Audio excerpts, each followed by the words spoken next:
Como é que eu vou fazer essa atribuição de valores dos componentes? Sempre que eu colocar o mouse em cima do componente, ele vai virar essa mãozinha aqui.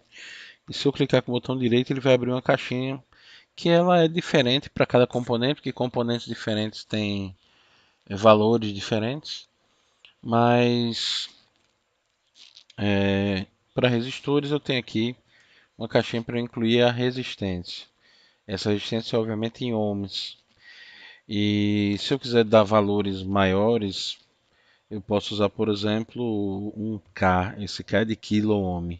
Se eu botar um M maiúsculo, vai ser de mega ohm. Se eu colocar de M minúsculo, de miliohm, tá? Então, esse resistorzinho de 1K, esse aqui eu vou colocar um resistor de 10K.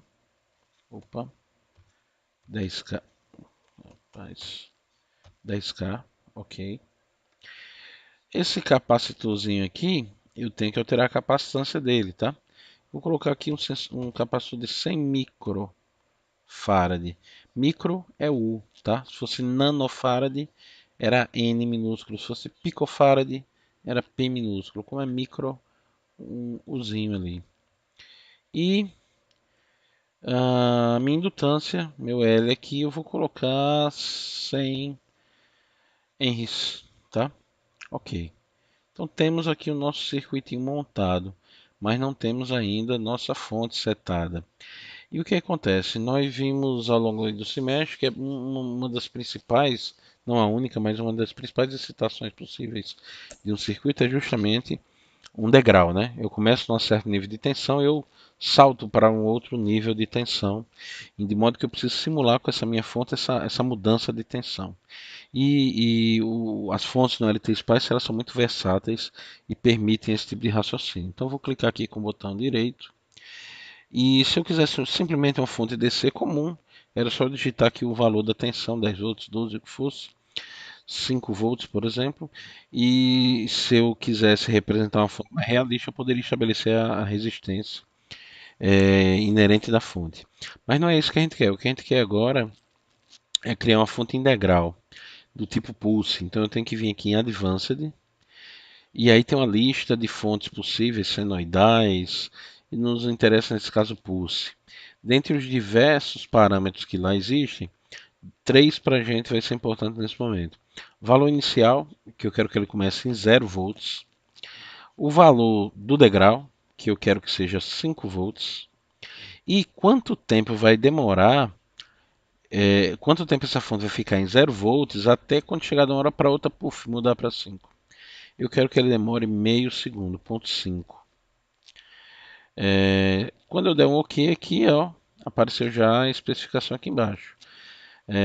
Minha variável, minha fonte é uma fonte de pulso, vai de 0 a 5 volts em meio segundo. Ah, mas eu não gostei desse texto aqui, ficou cobrindo as coisas, não tem problema. Se você apertar F8, o mouse vai mudar para essa mãozinha aqui, e aí você pode clicar e segurar em qualquer coisa e mudar ela de canto. Vou botar aqui mais embaixo da fonte para ficar mais bacana, certo? Então eu posso mudar os objetos, eu posso mudar esse resistor daqui para cá, sem problema nenhum. Posso mudar um fiozinho desse. Quando eu não quiser mais mover, ESC, ele volta ao normal. Então agora a gente tem finalmente aqui nosso circuito, todos os componentes devidamente caracterizados. Não mostrei aqui para vocês, mas além dessa caracterização genérica, eu posso escolher um produto específico. O LT Spice tem lista de produtos que a gente queira. Por exemplo, se eu clicar aqui com o botão direito e colocar aqui, ó, Select Capacitor, ele vai me dar uma lista de capacitores reais que existem no mercado, com seus fabricantes e tudo mais, para que eu tenha o capacitor mais real possível. Com todos os componentes ele faz a mesma coisa, tá? Mas vamos agora partir para a simulação. No LT Spice a simulação pode ser rodada aqui com esse comandozinho run, que é o bonequinho correndo aqui, tá? E quando eu clico nessa janela, aparece uma série de opções. Para o nosso caso aqui, nos interessa fazer um estudo da fase transitória e do regime permanente do circuito, ou seja, aquela parte enquanto o circuito está se adaptando ao degrau e quando ele tende ao infinito. Essa análise ela é feita aqui com o transiente. E o principal dado que eu tenho que fornecer para essa simulação é quanto tempo eu quero que a simulação dure. Ora, a minha fonte eu setei para que ela mudasse o degrau em meio segundo, ou seja, minha simulação ela tem que ser maior do que meio segundo. Se não for maior do que meio segundo, eu não vou ver a coisa acontecendo. Então eu vou colocar aqui 3 segundos, por exemplo. Poderia colocar um minuto, poderia colocar um tempo muito maior. Mas se eu colocar um tempo muito maior, perceba que o transitório ele é muito rápido. O regime permanente, a partir de um tempo muito pequeno, ele passa a ser contínuo. Então não nos interessa um tempo muito grande. Então aqui 3 segundos vai ser suficiente para a gente. Ok. E agora o circuito foi simulado. E aí vocês podem dizer, sim, mas não tem nada aqui na área. Realmente não tem nada porque nós não colocamos nenhum ponto de medição aqui no nosso circuito. E como é que eu faço isso? Clico na janelinha do circuito e agora o meu mouse vai ter uma outra funcionalidade. Estão vendo ali uma ponteirazinha?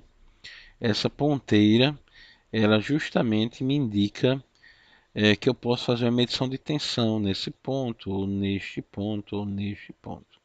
Então eu vou colocar aqui e está ali minha curva da minha fonte. Ó. Começou em 0 volts, quando chegou ali em mais ou menos 0,5, ela subiu para 5 volts.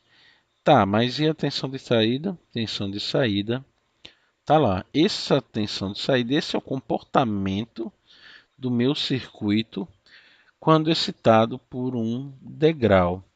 Então veja que eu tive aqui uma ascensão. Quando chegou um certo tempo, em torno ali de 1,5 segundo, eu passei a ter uma reta, pura e simplesmente. Ou seja, o meu erro, a partir desse ponto, a partir de um ponto aqui nessa área, meu erro se tornou constante.